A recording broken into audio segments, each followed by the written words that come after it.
Hi everyone, this is Kikibo Vlogs, si Filipino reactor based here in Saudi Arabia, and welcome back to my channel. Agad-agad gawa natin yung reaction video, ang Barda compilation, kasi chini-chismis na naman nga nila for today's video, itong si Ginoo natin.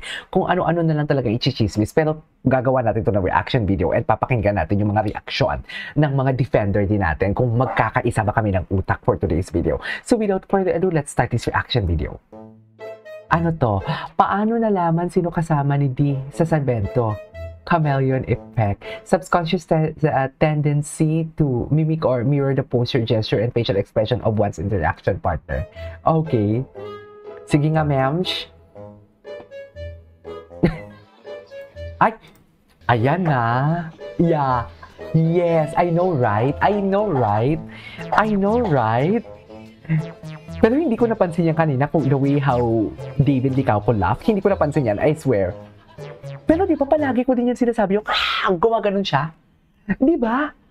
Pero hindi ko napansin yan. Hindi ko napansin yan kanina nang gumagawa ko ng reaction video kasi busy ako sa pagpupuksa sa fake news peddler and analysis din talaga based sa kanyang bagong vlog. Pero yung mga ganyang tawa, di ba ilang beses ko na yan sinabi, di ba? Dito sa vlog ko yung pag tumawa talaga siya, yung ganon. Di ba? Yan yung sinasabi ko. Yung nakanganga talaga siya, may halong kilig. Charis. Ito talaga ni David. Ay, wait lang. Anong role ang pinakatatak sa'yo, David Maracalera Ibarra, that changed life? Ay, dito na pala sinabi, hindi pala sa GSC na Maria Clara Ibarra. Dito pala yun. Sa dami ba naman na binablog natin? Pasensya na, hindi. Tao lang. Charis. Okay. Oh, OMG, I saw the video watching MK. Diba? Yan ang sinasabi ko. Wala na. Ayoko na lang mag-talk about sa MK na yan at mga evils eye na naman tayo for today's video. Katulad ng moments of love. Charis! Charis! Ems! Eme! Huwag na lang tayo mag-talk at baka naman kasi mapulis. Charis! Diba? Tama ba ako? Kung ano man nalalaman natin, isarili na lang natin at baka mapulis pa tayo for today's video. Di ba kawawa naman yung Barda? Dapat busy sila next year. Dapat busy sila, ha? Alam niyo yan. Busy kung busy for today's video next year ang Barda na. Walang makakapagpigil. Anyways. Ay. Wait lang. Panoorin natin to next video, okay? Dito muna tayo. Pag gumamit ng bashers na words na maaring baka, siguro parang palagay ko, tingin ko. Isa lang basher ha, hindi ako kasi gumagamit din ako sa parang. Okay, kasi minsan yan din yung way ko para hindi masyadong mahalata na nagsispill tayo ng tea. Hindi po, baka, di ba? Or parang, ako minsan gumagamit din ako niyan. Yung tipo parang, alam mo yung gusto kong litukin na parang confirm na hindi naman confirm. Ang mga ini-spill natin parang, di ba? Parang hindi naman tayo maging specific. Di ba? Pero kung basher ka at parang baka at yan yung mga inaano mo, naku, wag siguro. Kasi kung basher ka, dapat firm ka eh. Di ba? Firm ka sa sinasabi mo eh. Pero kung gusto mo lang naman talaga ng tipong hindi naman pasaring, pero what I'm trying to say, kung gusto mo magbigay ng kakaunting tea sa mga ganap nila na good vibes, pwede mong gamitin yung baka or siguro. Ibig sabihin yan, di niya alam at sure wala siya sasabihin nito, nakuhula lang. Mami, sinasabi ko nga sa iyo, kung kailan naman pupost si Barbie and David na mga ganap nila, lalong-lalo na kung bakasyon, kilala ko na yan siya. May bago na namang ihahatid na chismis yan.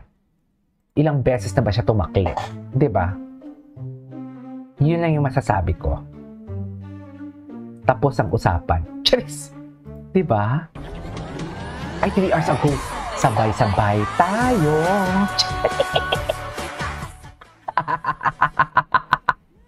Gustong-gusto ko talaga to. Diba? Sabay-sabay tayo. Diba kay Marian yan? Oh, the farm at San Benito. David at San Benito Farms. Akala ko ba mag-Australia? Charis. Diba? Diyos ko, diba naalala niyo sinabi ko last time na parang, ay naku, buong taon na naman niya yan iba-vlog ng gympanot na yan na pupunta ng Australia. Alam mo, dapat tumigil na siya eh. Kasi doon pala sa fabricated na photo niya ginawa na nakakandong si Alex sa isang lalaki na sinabi nilang si Ginoo Kuno, dapat doon pa lang tumigil na siya eh, kasi nalaman na fabricated yun eh. Diyos ko, sa kamay pa lang ni Ginoo, halatang-halatang hindi talaga yung si Ginoo. Doon pa lang dapat tumigil na siya eh.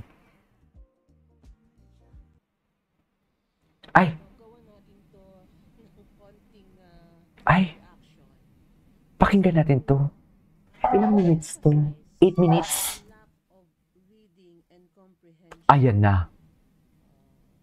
Ayan na, mamaya natin. Ituloy natin yan. Ituloy natin yan mamaya. Dalawa na yung vlog na gagawin natin, ha? Grabe. Sorry ha, pero kinikilig talaga ang pinikpekan ko kay Ginoo. Charis! Kinilig na ba ang pinikpekahan ng lahat? Charis! Pinikpekan? Ano yun, B? Luto? Pinikpikan or pinikpekan? Pinikpikan.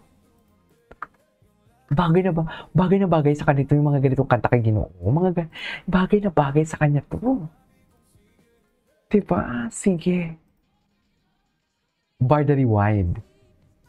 Hindi pala tumakbo si David kasi injured. Sorry naman.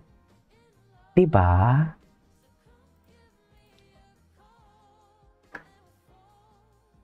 In love. Okay. What's next? Gwapo talaga ng Ginoo natin. Ginoo never disappoints, no? Ayan no, ayan no, yung post niya, yung in-explain ko yan kanina ha. Panoorin ninyo yung una kong vlog or pangalawa kong vlog. May in-explain ako dito sa litratong to.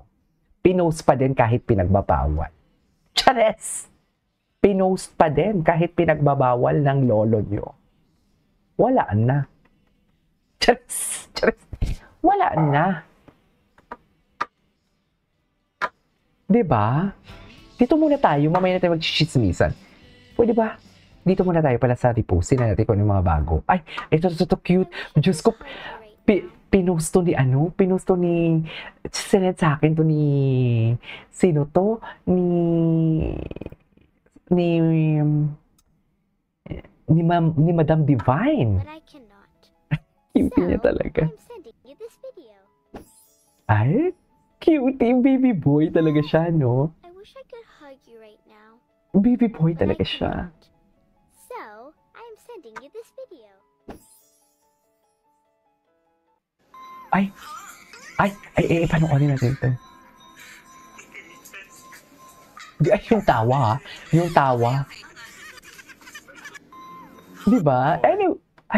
Anyways, ano to? Action medyo... Honestly, tinatamad ako kasi gusto ko yung mga romantic.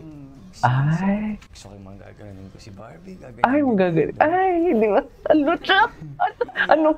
Ano? Nagulat ka din sa sinabi mo? Yes, nagulat ka sa sinabi mo. Sino tinitingnan mo? Ha? Nagulat ka sa sinabi mo? Di ba? Di ba? Di ba? Hindi mo, may sarili din utak ang bibig ni Ginoo. Sa totoo. Nagulat din siya sa sinabi niya. This is Kitty Vlogs and see you on my next vlog. Bye!